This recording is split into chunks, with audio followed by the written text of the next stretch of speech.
Steve Jobs wasn't born lucky. Steve Jobs wasn't born rich. He wasn't born into Silicon Valley. And he didn't come from a perfect family. He was born in 1955 in San Francisco. His mother was a college student. His father was a Syrian immigrant. They weren't married. They gave him up for adoption.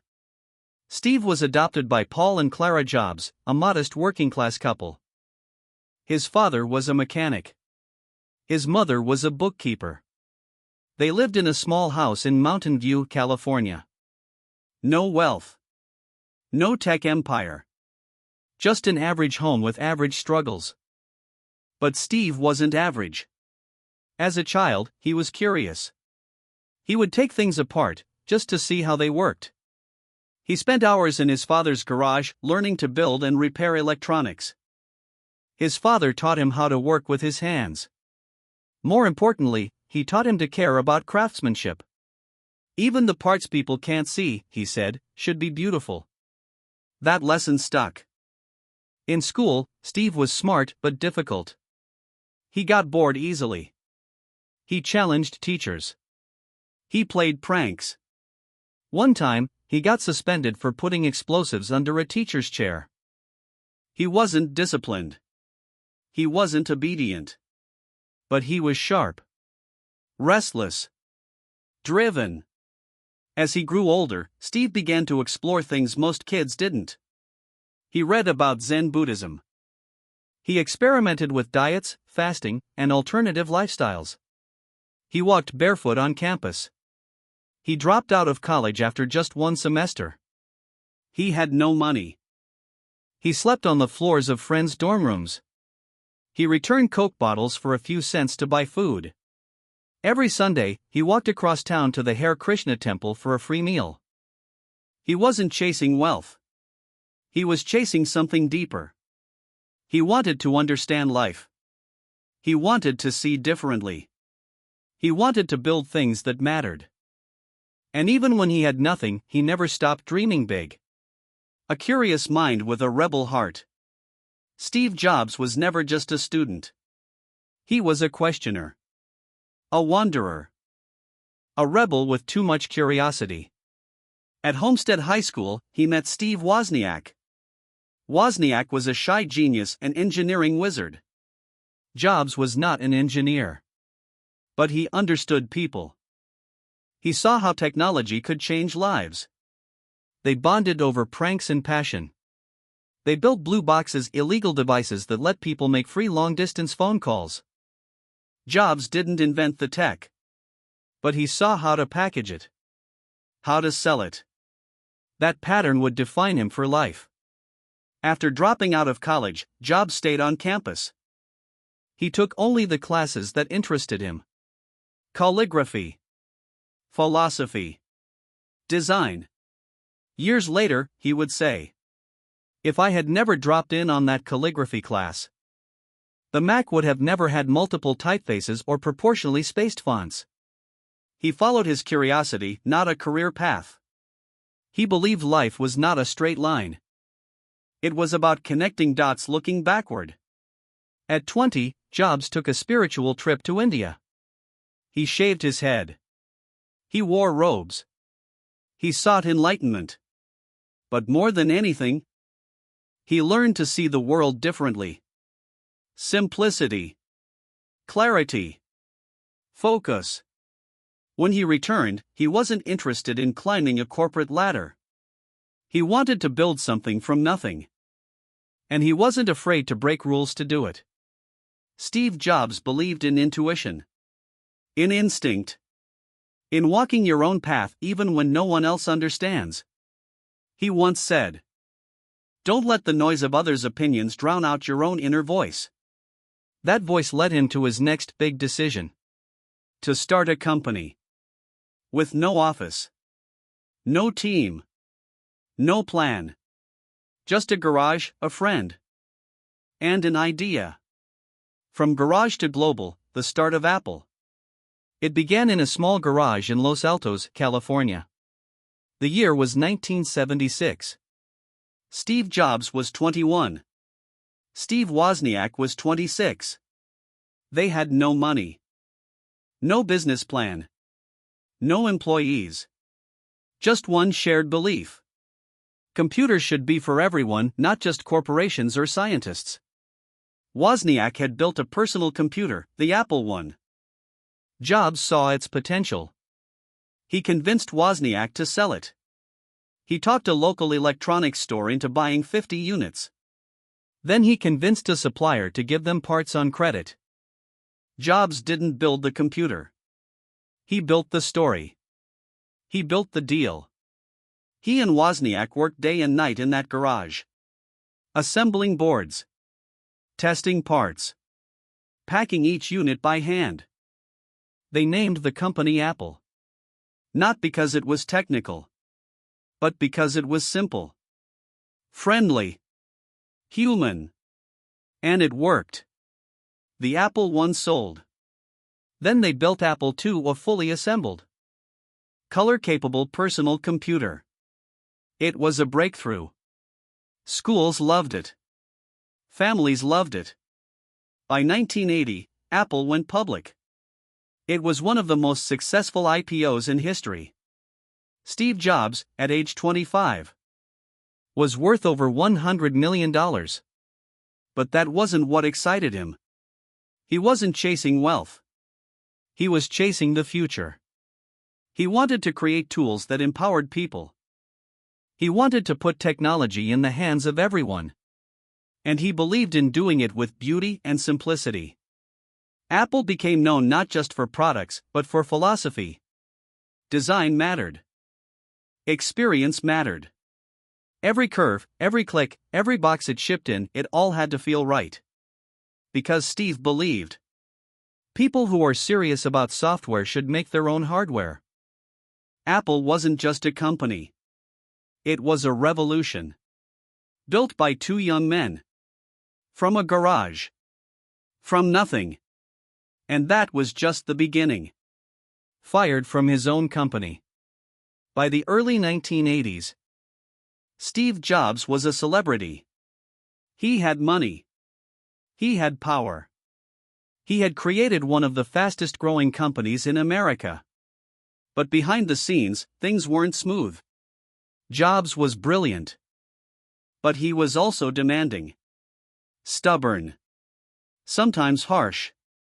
He pushed people hard. He wanted perfection in every pixel, every screw, every word. Not everyone could handle it. When Apple launched the Macintosh in 1984, it was a breakthrough.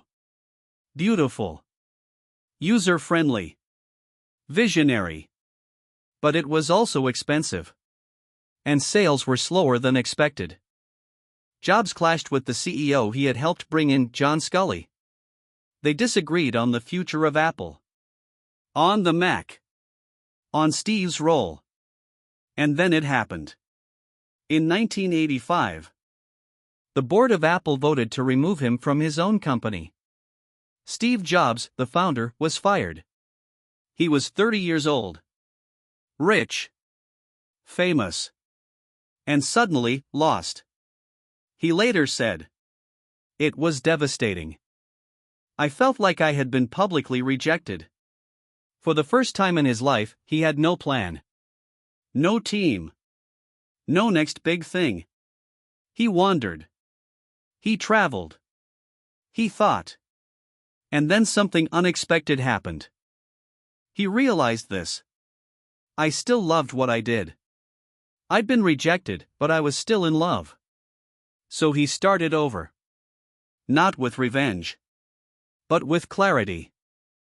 Being fired from Apple became the best thing that ever happened to him. It freed him to think again. To build again. To become better.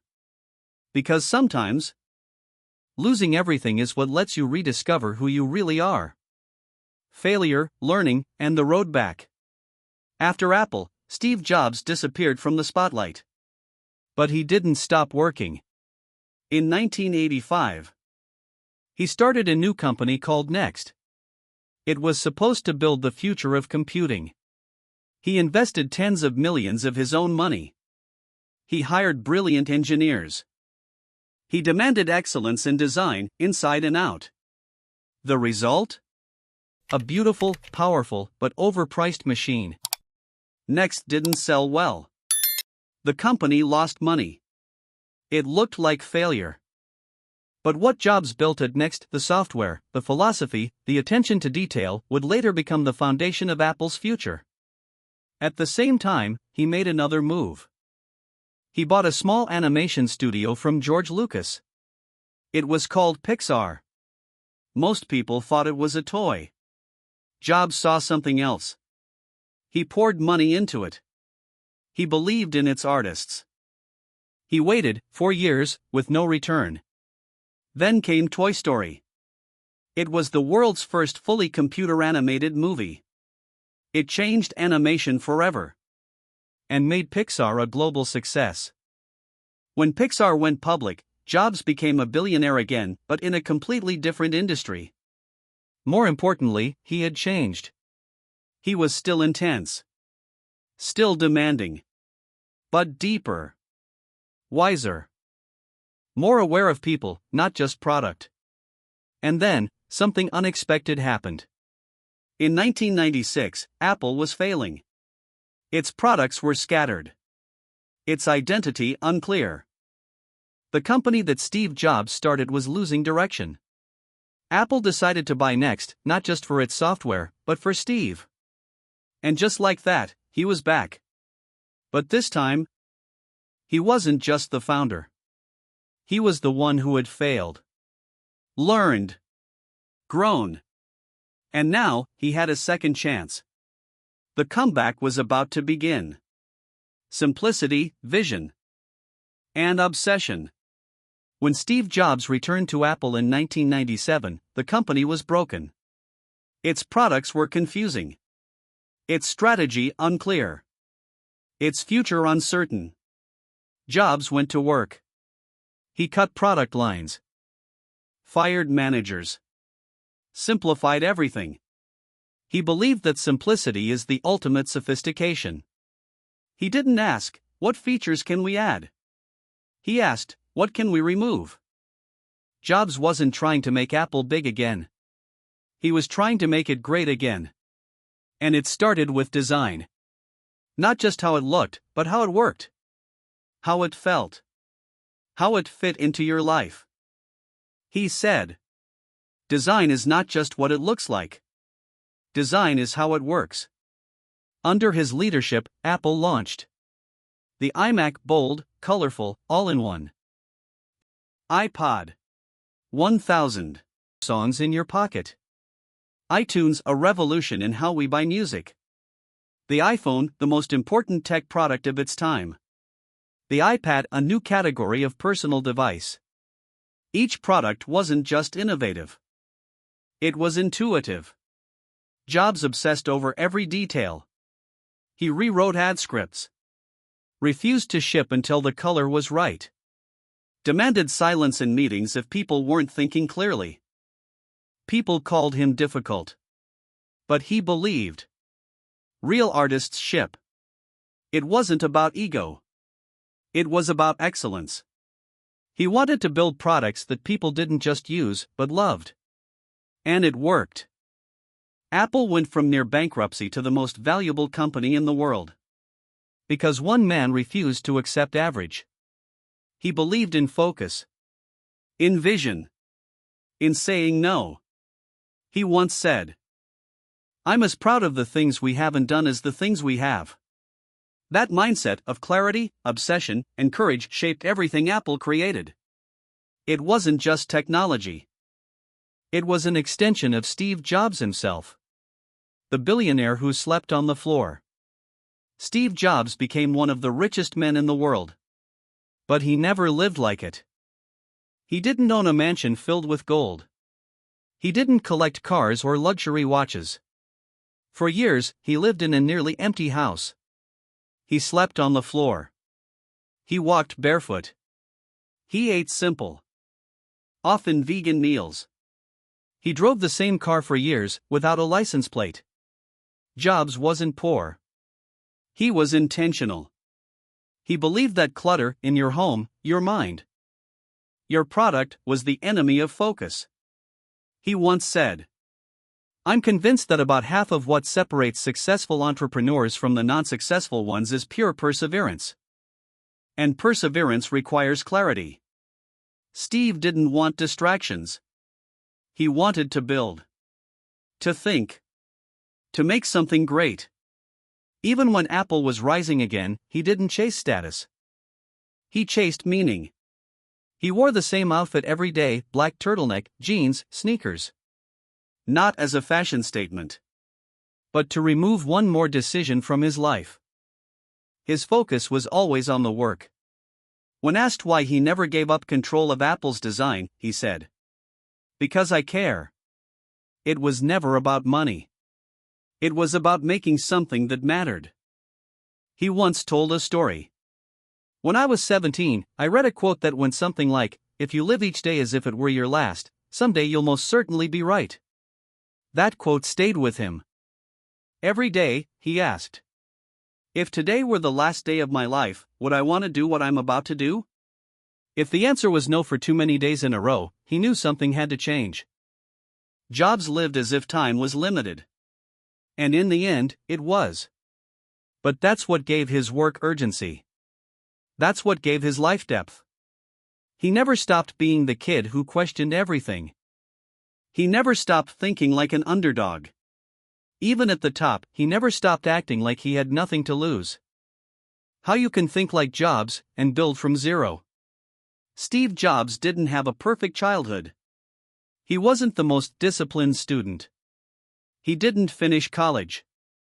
He started from nothing. And yet, he built one of the most valuable companies in the world. So how did he do it? And more importantly, what can you learn from him? Here are the lessons. 1. Stay curious. Jobs never stopped asking questions. He explored calligraphy, philosophy, electronics, design. Even when it didn't seem useful. But years later, all the dots connected. He once said, you can't connect the dots looking forward, you can only connect them looking backward.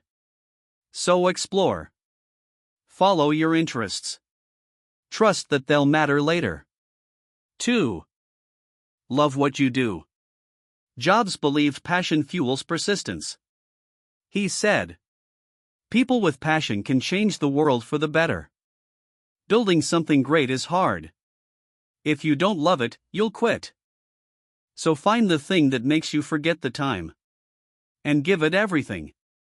3. Focus deeply. Jobs was ruthless about focus. He eliminated distractions. Cut product lines. Said no to good ideas so he could say yes to great ones. You don't need more time. You need more focus. 4. Embrace simplicity. Jobs believed simplicity is power. He stripped products down to their essence. Made them beautiful. Intuitive. Human. In life and in work, simplify. Say less. Do less. But do it better. 5. Think different. Jobs wasn't afraid to be misunderstood. To take risks. To challenge what people believed was possible. He said, the people who are crazy enough to think they can change the world are the ones who do. So don't wait for approval. Start now. Start messy. But start. Final thought. Steve Jobs came from nothing. He got fired. He failed. He started over. And he kept going. Not because he was fearless, but because he believed in what he was building. You don't need to be Steve Jobs. You just need to think like he did. Stay curious. Love the craft. Focus intensely. Simplify everything. And dare to think differently. That's how you start from zero and build something unforgettable.